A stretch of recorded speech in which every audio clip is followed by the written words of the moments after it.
Жашоодогу менин жазым ата келе берке десең кубанычтан нурданамын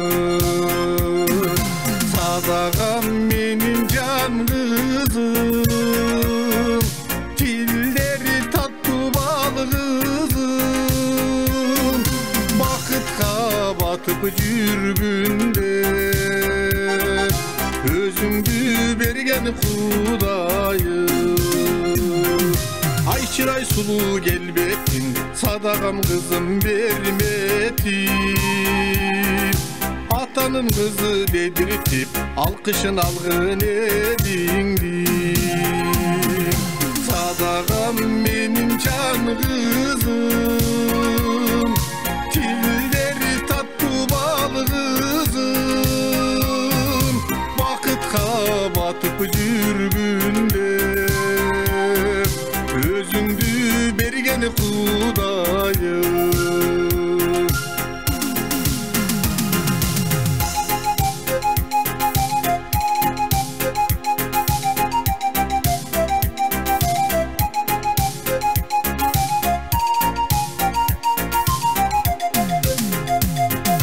Yılmayıp yüzün ardayım Kırımdı sağarmayım Kırgızdın kızı atalıp Talpına vergin ansayım Sadagam benim can kızım Tilleri tatlı bal kızım Bakıtka batıp жүргүндө Özüңdü bergen Kudayım Özüңdü bergen Kudayım Özüңdü bergen Kudayım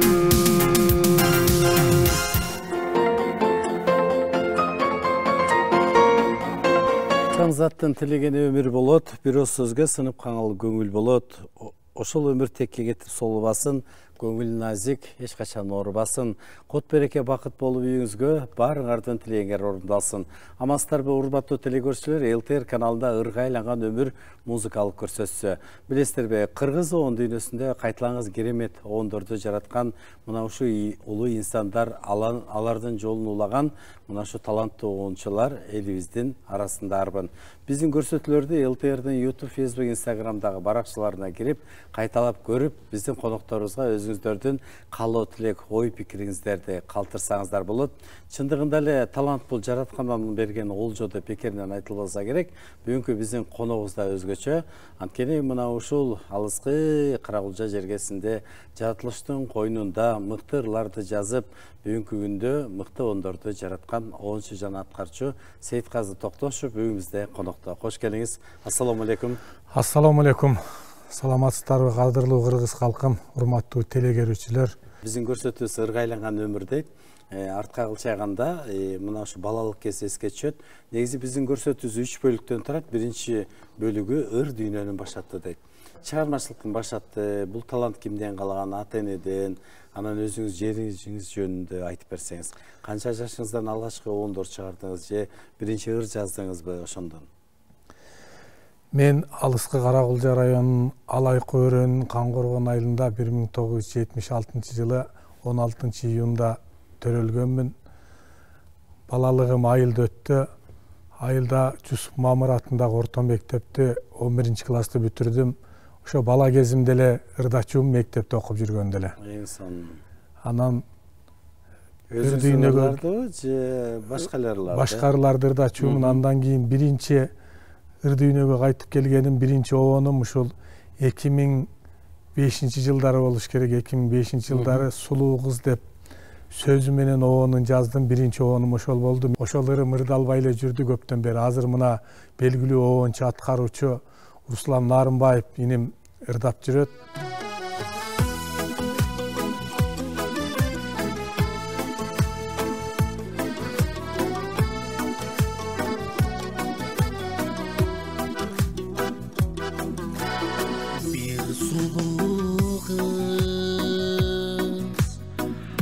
Жазыптыр кошо салып сүрөсүн Kaça salsa mağarınaptır tunu kappak süyüsü Ey karındaş Süygönüm var süy almaylı ne kömdü Eger bolsa eki jürögüm Bir eleden bir ölüm Men baykuşla жалгыз жүрөк жанында бар күгөйүм толтуралар мени түшүм сезимимдин бөксөрү толкуп ташып махаббатым мейлі өчпөсүн өрттөнсүн мерим төгүм мени тапкан бу жанымда гүлүм бар жаным бүркөп жамалынан жамгыр жашын төкпөсүн толтура албайм мен ошентип толкунумдун бөксөсүн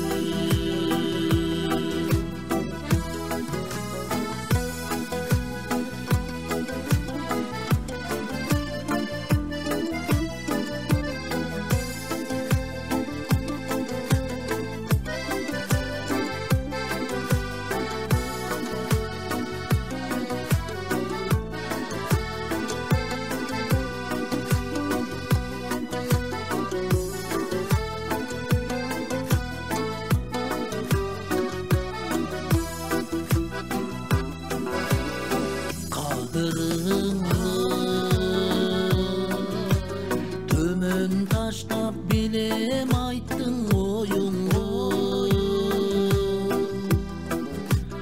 Кадамыңды улам шилтеп жетпей сулуп колуңду Карегимде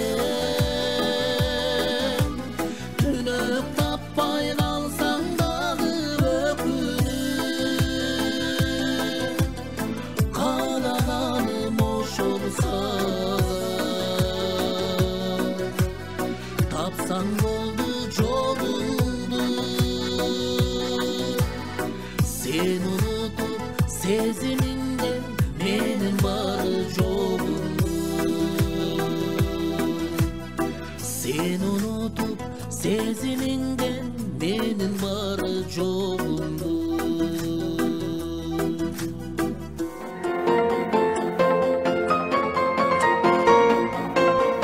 Андан кийин чыгармачылыгыңыз кандай уланды? Андан кийин Россия Федерациясында жумуштап жүрдүм. Андан келип 2010 келдим, 2010 келип 2010дон баштап эле ушул жерде чыгармачылыкты кайра аралашып баштадым. Оон чыгарып эле келем, андан кийин бир оондон кийин оон деле чыгарган жокмун. Оончулардын биздин өзүбүздүн атактуу агаларыбыз Жеңишбек Шамшиевдин, Акбарал Тасмаевдин ырларын студиялардан жаздырып алып, тойлорду ырдап жүрдүм, тойлорду тамадалык кылып жүрдүм. Анан ошол эле баардык өнөрдү кылдыңыз, оончу аткаруучу Руслан Нарымбаев экөөбүз тойлорду ырдап жүрдүк, мен комуз менен, ал аккордеон менен. Ошентип элдин кызматында, ошентип Сармерден теле долбооруна катыштым, 2-3 жолу катыштым. Үчүнчүсүндө Карагулжалык жигиттер менен Акталаанын кыздарын Сармерден айтышында Карагулжалык өзүнүн инилери менен тааныштым. Атактуу оончу Алишер Тоотаев, Тынчтык Ташбаев, Таалай Токтомушев деген жигиттер менен таанышып 2015-жылы анан жигиттер тобу деп топ түздүк, төртөөбүз топ түзүп, төртөөбүз 2015-тен 2018-ге чейин чогуу ырдадык топ болуп. Андан кийин 2018-ден 2023-кө чейин ден соолугума байланыштуу тыныгуулар болду 5 жыл. Андан кийин 2023-төн Кайра ыр дүйнөсүнө кайттым. Ыр Бүгүнгө чейин дүйнөсүнө оон чыгарып баштадым. Рахмат, ыраазычылык билдиребиз. Оорубаңыз эч качан. Азыр болсо Лера Райымбекованын аткарысында сүйүү таптым деген ырга кезек берели.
Жазчы Чыңгыз Айтматовдун жакшы бир сөзү бар. Сүйүүдөн адам жаралган, сүйүүнүн өзү түбөлүк дейт. Эми сиздин ырларыңызды карап көрсөк, аркыл темада ошол эле баягы балалык темасы, сүйүү темасы, ата мекен, жер жөнүндө да. Биздин көрсөтүүбүздүн экинчи бөлүгү бул тарыхка бай оңондорду атабыз да. Негизи Сейиткаш Токтошов деген баягы ысымды элге жеткирген бир топ эле оңондоруңуз бар экен. Мына ушундай оңондоруңуздун бири бир туугандарга. Бул ырыңыз качан жарык көргөн? Бул ырым 2023 жылы биз бир тууган 12 бир тууганбыз. Кандай сон? Туугандарым аябай ошол мен ооруп жатканда дагы ушунчалык жанымды айланчыктап жүрүштү. Ошон үчүн бир туугандарга ыр арнагым келип, бир туугандарга деген оонду жаздым. Аны Элиздар Өскөнбаева деген кызыбыз ырдап жүрөт, өзүм да ырдап жүрөм.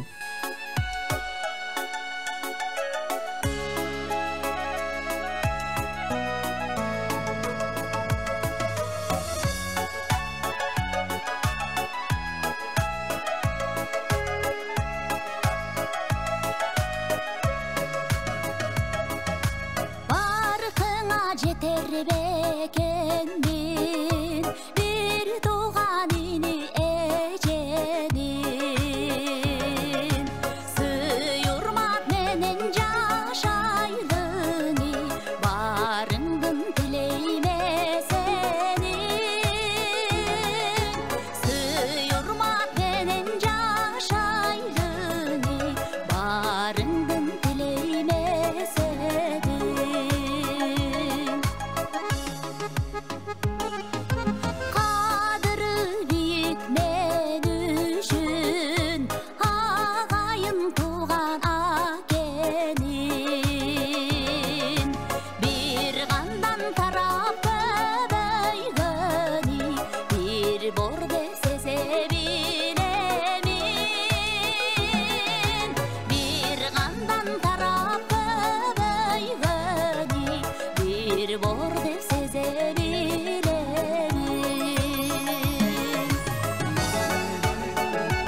жашоо бар,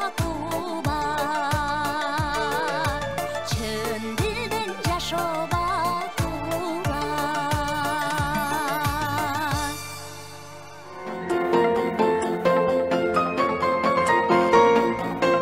Ыр адамзат курдашы, ыр ашыктын сырдашы, ыр эмгектин жолдошу, ыр таланттуу должусу дейт.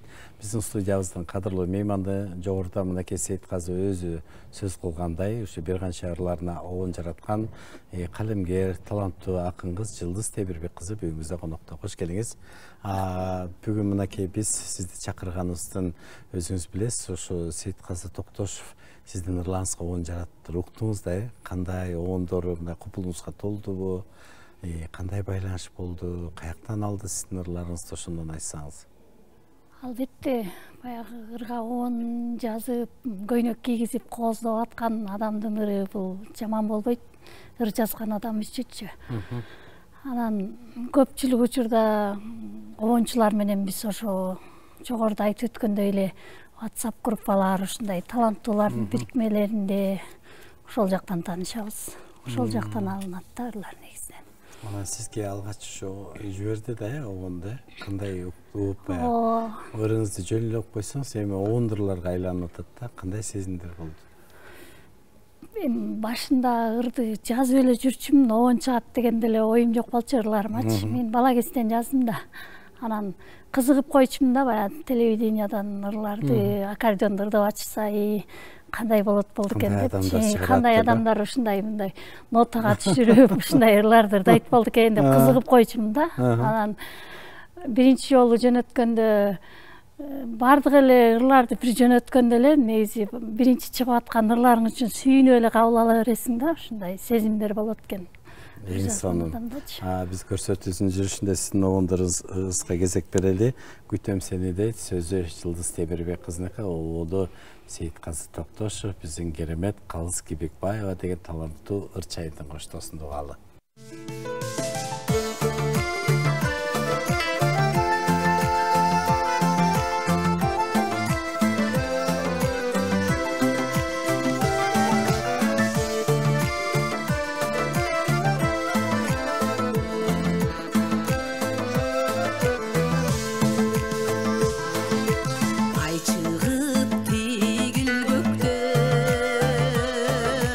Ак булуттай сызып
ар бир чыгармасы, ар бир ыры ошо кандай ден соолугун, кандай учуру болбосо дагы ошо чыгармачылыкты таштабай көңүл бөлүп, ошо бизге окшогон жаш калемгерлердин, жаш акындардын ырын ушинтип чыгарып берип жатат. Терең ыраазычылык билдире кетейин учурдан пайдаланып. Анда эмесе ошо Сейитказы агабызга арнап бир жаза келдим эле, окуп коеюн. Кана келиңиз. Сейитказы Токтошов агабызга. Эң бир сонун кайрыктарды табасыз. Эргүүлөрдү деги кайдан аласыз? Үй бүлөгө бардыгына жетишкен, чындыгында пейлигенен адамсыз. Талантты, өнөрдү да бага билген, агабыз алай кунун кулун экен. Эчен деген залкарлардын мекени, кадимки Токтобаев, Тасмаевдин энеси экен. Үнүңүз ала тоодон жаңырсын, мукамдуу дайрадай кең шараксын. Жаза бериңиз дагы далай өркүндөп, ээси болуп кайталаңыз кайрыктын. Айта кетсем, акындыкта жөнү бар, калем кармап жаза коет ырларды, жан дүйнөсүн чыгармага төшөгөн таланттуу адам ал агабыз Сейитказы Токтошов. Рахмат, ыраазычылык билдиребиз. Сиз дагы токтобой ырларды жаза бериңиз.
студиясының дагы бир кадырлуу мейманы Кыргыз Республикасынын эмгек сиңирген артисти Кайтылаңыз керемет оондордун автору Болот Токтобаев агайыбыз. Болот байке кош келипсиз. Бүгүн мынакей ушу сиз жердеген Каракулчу өрүнүнүн дагы бир жаш оончусу биздин мына көрсөтүүбүзгө катышып атат.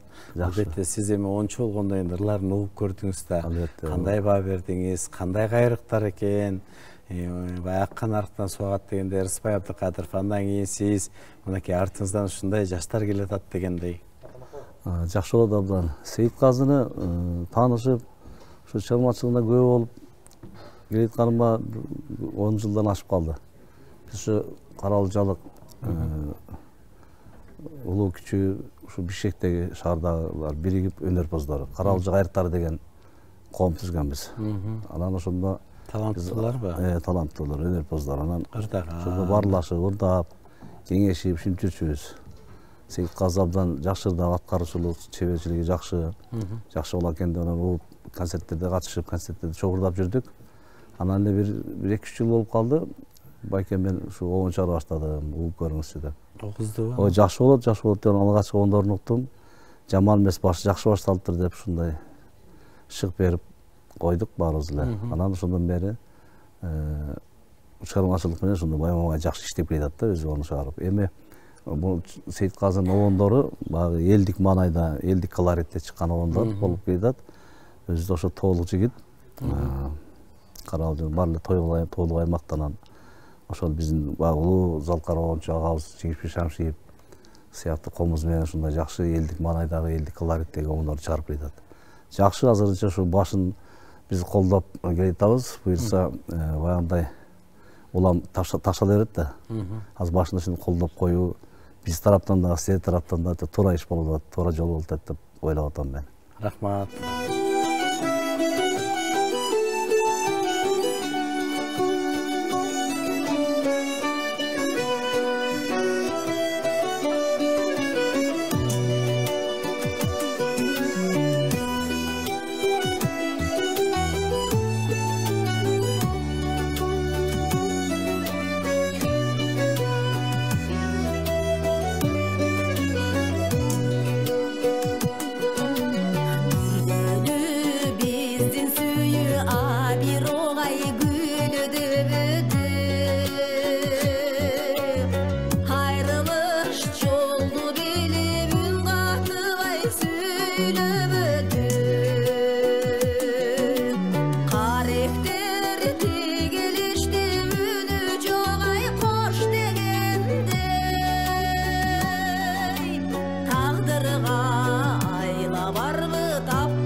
Карагул жер дегенси негизи эми Кыргыздын бардыгы жерлери, бардыгы аймактары жакшы. Тоолуу аймак, суусу таза, абасы таза дегендей. Ошондой жакшынакай таза суулуу, таза абасы бар тоолуу райондордун бири Карагулча. Мен деле өзүмчө кээде ойлонуп, ошо биздин абабыздан, суубуздан да болсо керек деп коем. Абдан чоң залкар обончулар, акындар чыккан. Сонума сүйгөңдүү көп залкар инсандар чыккан. Обончулар абдан көп. Анан ошо ушул буйруса ошо Сейит Казында ошо кайрыктарында бир жакшы бир мындай бир жакшы өзгөчө бир кайрыктар бар да, ушу мени үмүттөндүрүп келатат ушу келечекте буйруса. Улам өзү да абдан мен шык бердим, эми колдон келишинче ошо көп тынуу көп жасаба, ушу издене бер депчи. Улам жакшы барган сайын ушу обондорунда мындай бир дагы бир мындай татаалыктарда дагы басым мындай көңүл бөлүп мындай бир өзүнчө кандай кылып чыгарсам болот, мындай кылсам болобу байке деп жакшы кеп кеңештерин алып сурап турат бизден. Андан деген баягы обончулар үчүн сөз деген баягы табылгызбайлык да. Эл ичиндеги ушу таланттардын, урда аты чыкпаган акындардын сөздөрүнө обон жаратып атыптыр. Ооба, сөздөрүндө ошондой изденип акындардын атайын ошо жаш акындар менен иштешип атам дейт. Иштешип атыптыр ошо сөздөрүндө кээде угуп ким сөзү жакшы жазылыптыр деп калам айрымдарын. Кээ бир сөздөрүндө өзү жазганда сөздөрүнө бар. Аларда бир акындар менен кегип кеңеш салып кой деп калабыз. Ушундай. Эми азырынча ушу башы эми жакшы башталды. Эми келечекте буйруса мындай жакшы бир такшалуу болуп, өсүп өнүгүү болот дегенден үмүттөмүн да. Башы жакшы башталган. Азыр эми ошо жана айттым го, дагы айтылайм, ошо биз тараптан дагы алар тараптан, мына силердеги маалымат каражаттары тараптан да колдоо сөзсүз керек да, ошо жакшы. Силерге да рахмат.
Tamşandırgan tatlı turağı ar bir gün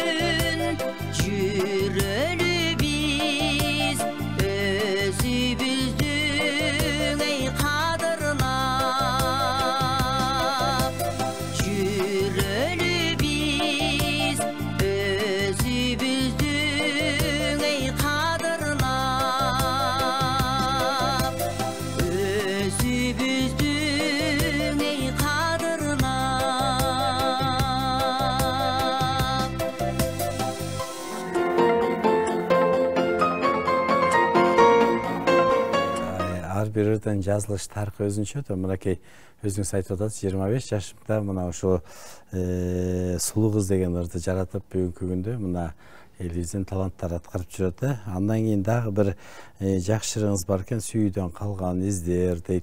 Эми сүйүү темасы, махабат темасы бүтпөйт да, анан ошентсе да бул ырыңыз качан жазылган?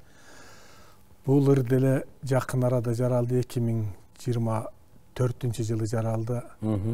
Бул сөзүн Жылдыз Темирбек кызы деген жаш акын жазган. Мен азыр жаш акындарга дагы ырларына көп көңүл бөлүп атам. Жаш акындардын дагы ырларына көп көңүл болуп, ошол кыздын 5 ырына оон жаздым. Бардыгын ырчылар атап жүрүшөт, атактуу ырчылар. Азаматсыз, анда сүйүүдөн калган издер деген мынакей ырга кезек берели.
Көрсөтүүбүздүн 3-чү бөлүгү ийгиликке жеткен жылдар дейт. Мынакей бир кезде ошол алыскы Карабулжа өрөөнүндө талпынып, ошо ырдап жүрсөңүз, бүгүн мынакей оончу ат алып, оондоруңуз эл ичинде жашап аткан бул өзү чоң сыймык деп ойлойбуз. Анан бүгүнкү күндө да калп урушуп, ошо оңдорубузду жаратып атасыз. Биздин көрсөтүүбүздүн 3-чү бөлүгү ийгиликке жеткен жылдар дейт. Азыр сиздин ырларыңызды карап көрсөк, азыр эле жогоруда сөз кылган Жылдыз Темирбек кызы, жана ошондой эле Шермамат Эрмекбаев, Зуура Маметова дейт. Ошондой эле мына бул жерде Жумабай Курманалиев, Ташболот Беккелдиев деген мынакей эл ичинде ошо ыр жазып жүргөн калемгерлердин ырларына экинчи өмүр берип атасыз да. Анан өзүңүз дагы мынакей сөз жазат экенсиз. Ушу кантип ушуларды каяктан таап атасыз, кандай байланыш болуп атат, ошондон айтыңыз. Азыр баардыгы эле соц тармактарда байланышып калбадыкпы? Азыр интернетте баардыгы ырчылар деле ыр жаратса, ырдаса деле интернетке чыгарат. Акындар ыр жазса деле, азыр акындардын өз-өзүнчө группалары бар, WhatsApp группалары бар. Күнүгө жаңыдан жазган ырларын салып турушат. Ошо группалардын арасында да мен да бир 5-6 группанын арасындамын.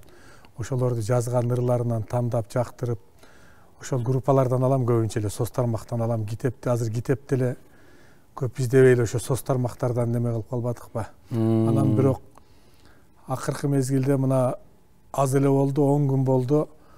Белгилүү кыргыз эл акыны Тазагүл Закирова эжекебиздин ырына да оон чыгардым. Ой, азаматсыз. Баракелде. Мындай Элбарчын Калилова ырдасын.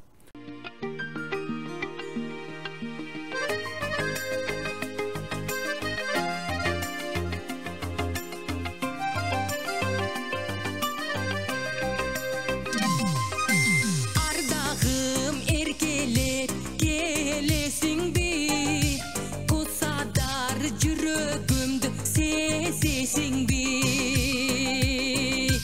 жылдыздай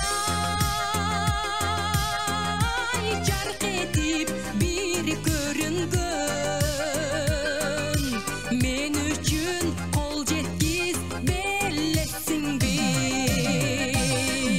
жылдыздай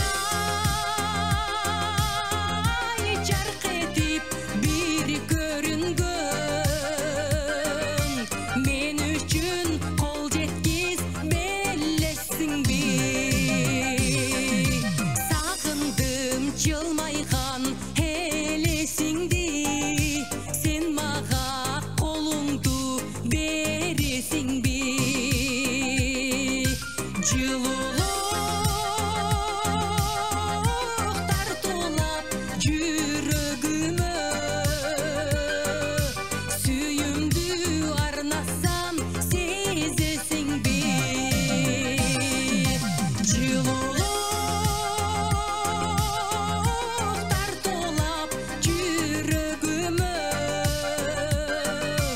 сүйүмдү арнасам сезесиңби.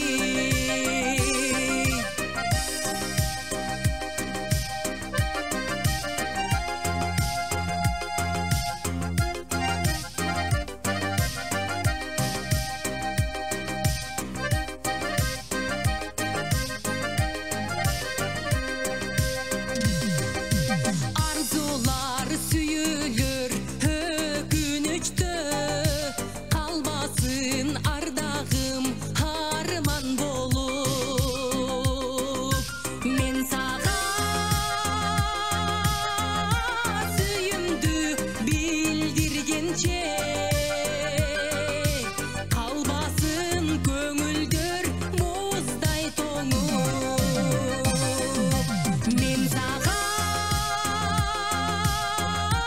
сүйүмдү билдиргенче, калбасын көңүлдөр муздай тоңуп, калбасын көңүлдөр муздай тоңуп.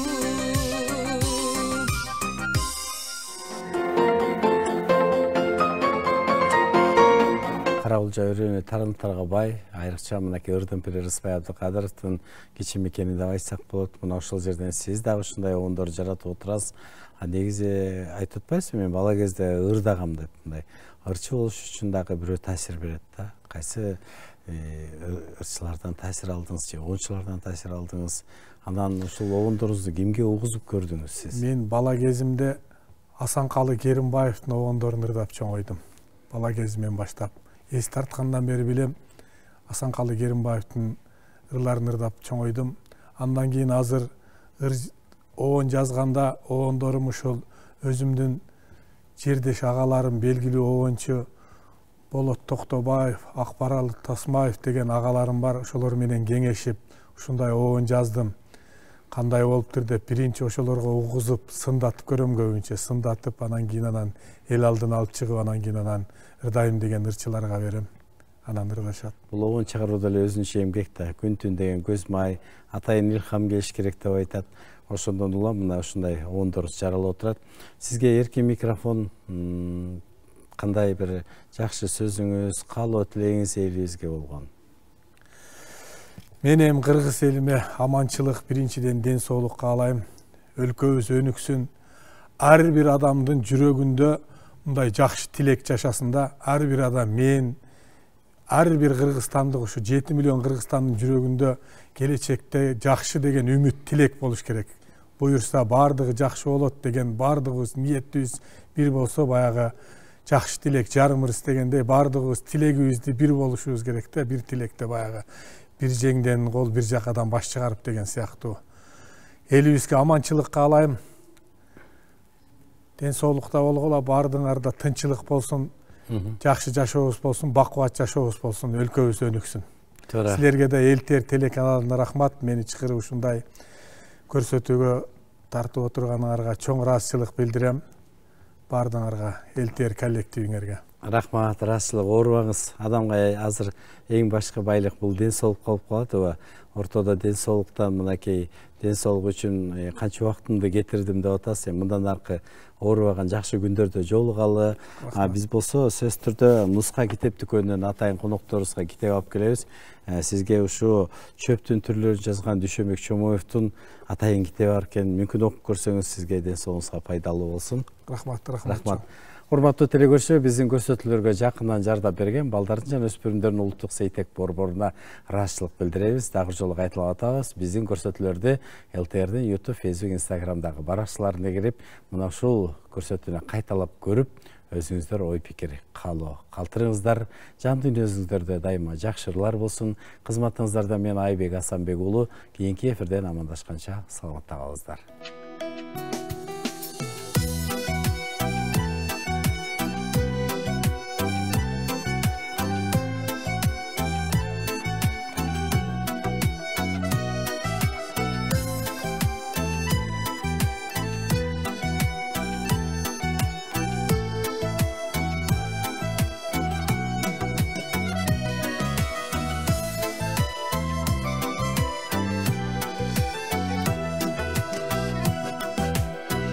Кечирип кой эгер калсам байкабай, карегиңдин мерим нурун барктабай.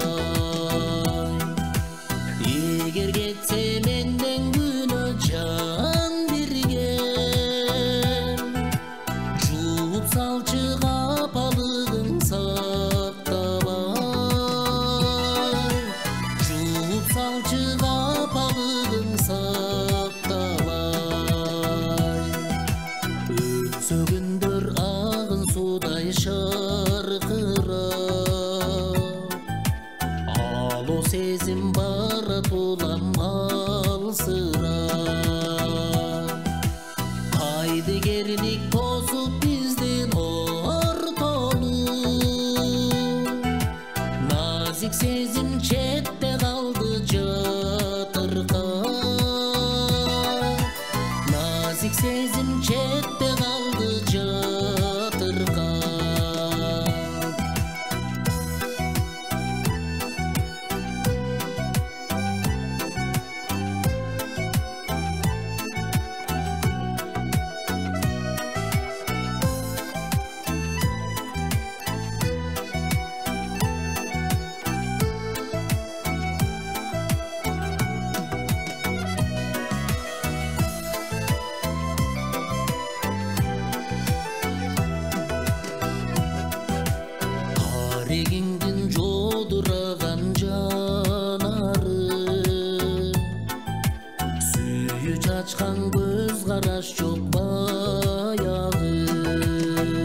Бүтпөз турак сүйүү